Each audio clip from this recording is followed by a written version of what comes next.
Hidayah ini dia terbahagi kepada dua. Pertama, yang boleh diberikan oleh manusia. Sebab kerap kali orang sebut hidayah ini milik Allah, betul. Tetapi yang dimaksudkan itu adalah hidayah yang lain. Hidayah yang boleh diberikan oleh manusia, kita panggil sebagai hidayatul irsyad. Hidayatul irsyad, iaitu kita memberikan satu bimbingan, satu petunjuk, menunjukkan kepada mereka satu jalan. Sedangkan kerap kali kita sebagai Muslim ataupun yang belum Muslim, kita kata, saya belum terima hidayah. Dia bukan merujuk kepada hidayatul irsyad. Dia merujuk kepada hidayatul taufiqiyah. Taufik. Sebab itu kita selalu sebut taufik dan hidayah. Ya? Bukannya suruh kalau lelaki nama Taufik kena cari isteri nama Hidayah. Tak, bukan macam tu.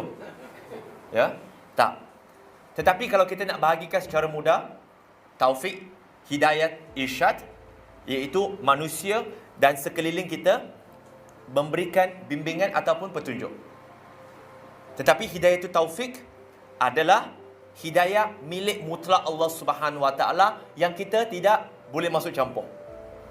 Apakah dalil, apakah bukti kepada dua jenis hidayah ini, tuan-tuan dan puan? Dalil antaranya daripada untuk hidayah itu irsyad. Masih ingat hidayah itu irsyad itu apa? Tadi saya baru sebut. Hidayah itu irsyad adalah manusia boleh bagi ke tak? Boleh. Dengan memberikan petunjuk, bimbingan dan sebagainya. Maka dalil kepada hidayah itu irsyad adalah surah Al-Baqarah, surah yang kedua, ayat 272.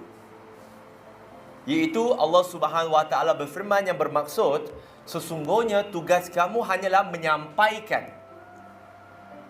Dan juga di dalam surah Al-Ghasyiyah, surah 88, ayat 21-22. Allah Subhanahu Wa Taala berfirman, "Fazakir innama anta muzakir, lasta alaihim bimusaitir." Yang bermaksud, sesungguhnya tugas kalian hanyalah memberikan amaran dan kalian tidak diberikan kuasa untuk mengubah mereka, untuk mengawal mereka. Maksudnya, tugas kita memberikan amaran.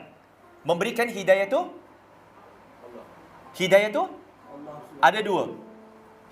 Tugas kita ialah memberikan hidayah apa? Irsyad. Sebab itu Allah sebut, fazakir innama anta muzakir. Fazakir, bagi amaran. Tugas kita bagi amaran. Kita bagi contoh, tuan-tuan dan puan, muslimin dan muslimat.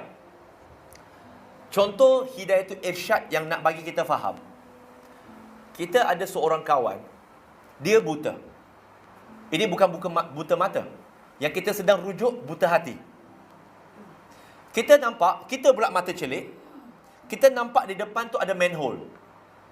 Lubang yang besar. Tapi dia tak nampak sebab dia buta.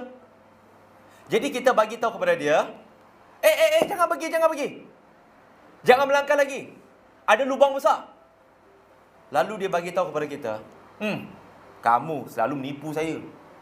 Saya tak percaya. Walaupun kita tak selalu menipu dan tak menipu pun. Tapi sebab kita bagi tahu, kat depan, wallahi, ada lubang. Kita cuba tarik dia, jangan pergi. Tapi akhirnya, dia melangkah dan dia terjatuh. Kita dah bagi hidayah itu irsyad ke belum? Dah. Apa yang dia tak dapat? Dia tak dapat hidayah itu taufik.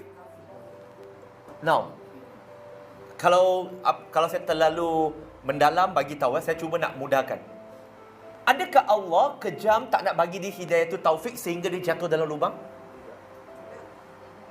Habis kenapa dia tetap jatuh? Boleh tak dia kata dan kemudian dia kata, ini Allah punya salah lah, na'udzubillah. Lalu dia kata, ini Allah punya salah lah, saya tak terima hidayah, sebab itu saya jatuh dalam lubang. Sebagaimana kalau orang yang masuk neraka, boleh tak dia salahkan Allah? Allah punya pasal lah tak bagi saya hidayah. Kenapa tak boleh? Sebab, tuan-tuan dan puan-puan, sahabat-sahabat semua, untuk seseorang menerima hidayah tu taufik dari Allah Subhanahu Wa Taala, untuk seseorang menerima hidayah tu taufik daripada Allah Subhanahu Wa Taala, ialah apabila dia telah mendapat petunjuk hidayah tu irsyad, lalu dia mengikuti, memikirkan dan mengkaji apa yang telah diberikan tadi, insya-Allah jikalau dia ikhlas, jikalau dia kaji, jikalau dia buat jihad, insya-Allah hidayah tu irsyad akan sampai kepada dia. Hidayah tu taufik akan sampai kepada dia. Sebagaimana tuan-tuan dan puan-puan di sini, majoriti yang memeluk Islam, betul ke? Masih ingat tak sebelum Muslim, ada tak petunjuk irsyad? Ada tak kawan-kawan yang pakai tudung? Ada tak kawan-kawan yang solat dan sebagainya? Ada tak kawan-kawan yang bagi tahu tentang Islam? Mereka mungkin ada bagi tahu, mungkin ada di sini bagi tahu. Oh, tak ada, saya tak pernah ada. Fine. Saya boleh terangkan nanti. Ada. Tetapi bayangkan, kalau selepas kawan kita bagi tahu kepada kita tentang Islam, kawan kita dah terangkan, tetapi kita tak nak pergi kaji, kita tak mau pergi fikir, kita tak mau pergi berjihad. Berjihad bukan ambil senjata, bersungguh-sungguh untuk mengkaji. Rasa-rasanya hari ini Muslim ke tidak kita? Tak. Sebab walaupun ada irsyad, tapi kita tak follow up, maka taufik macam mana nak sampai? Dia seolah-olah nak bagi lebih mudah, orang hantar nasi kepada kita. Nasi dah sampai ke depan dah. Akhirnya, na'udzubillah, mati kerana kebuluran tak makan. Ini contoh dialog saja. Sampai di akhirat, Allah tanya, kenapa kamu mati? Ya Allah, aku mati sebab tak ada orang bagi aku makan. Engkau tak bagi aku makan. Na'udzubillah. Dia salahkan Allah. Lalu Allah tanya kepada dia, sebentar, bukankah kamu meninggal di kedai makan tu? Ya betul. Bukankah nasi dah sampai hantar ke depan kamu? Ya betul. Habis itu kenapa kamu tak makan? Dia kata, ya Allah, nasi itu tak terbang masuk mulut aku. Boleh tak disalahkan begitu? Tak boleh. Bukankah dengan orang asbab hantarkan kepada dia nasi, itu hidayatul irsyad, taufiknya ialah pergi ambil dan makan, insya-Allah asbab kita memakan dia akan jadi kenyang. Betul? Tapi perlu usaha tak? Perlu. Tetapi ada jenis hidayatul taufik yang tak perlu usaha. Apa dia? Macam tuan-tuan dan puan-puan, ada tak yang lahir sebagai Muslim? Lahir saja Muslim, bukan memeluk Islam. Ada tak? Ada. Yes, itu taufik yang tak perlu cari, yang tak perlu ada apa. Sebab apa? Dia lahir-lahir, Allah dah pilih dia untuk dapat taufik. Tetapi, nak mengekalkan taufik, dia senantiasa perlu ikuti irsyad yang telah ada. Iaitu bila dia membesar, masih ingat tak bapa azan dengan iqamat dulu? Masih ingat? Masa tu baby boleh ingat tak? Dahsyat. Boleh ingat?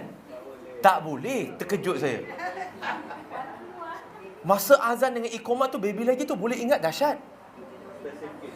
Selepas itu dibesarkan dalam environment, suasana ahli keluarga yang Muslim, amalkan Islam, pergi belajar sekolah kafah, lepas tu belajar alif bata, mengaji Quran, kemudian hantar ke sekolah agama, diajar solat dan sebagainya. Itu irsyad. Tapi kalau hidayatul taufik yang awal tadi dapat free, tetapi irsyadnya yang dia dapat sekelilingnya dia tak ikut, hari ini dia boleh murtad. Sebab itu ada orang Islam yang murtad. Bukan kerana Allah tak bagi taufik. Allah dah bagi taufik sebab dia lahir sebagai Muslim, tak perlu nak cari. Tapi bila dia dah ada taufik, dia kena ikut apa yang dah ada irsyad tu, iaitu mengaji, belajar, macam ustaz tadi sebut, kena ada ilmu. Jadi boleh maksud saya tuan-tuan dan puan-puan, sahabat-sahabat semua. Jadi sekarang alhamdulillah saya memeluk Islam 2005. Mungkin di sini ada yang lebih awal, ada yang kemudian. Kita kata alhamdulillah. Kita di sini dah dapat hidayatul irsyad, dah dapat hidayatul taufik.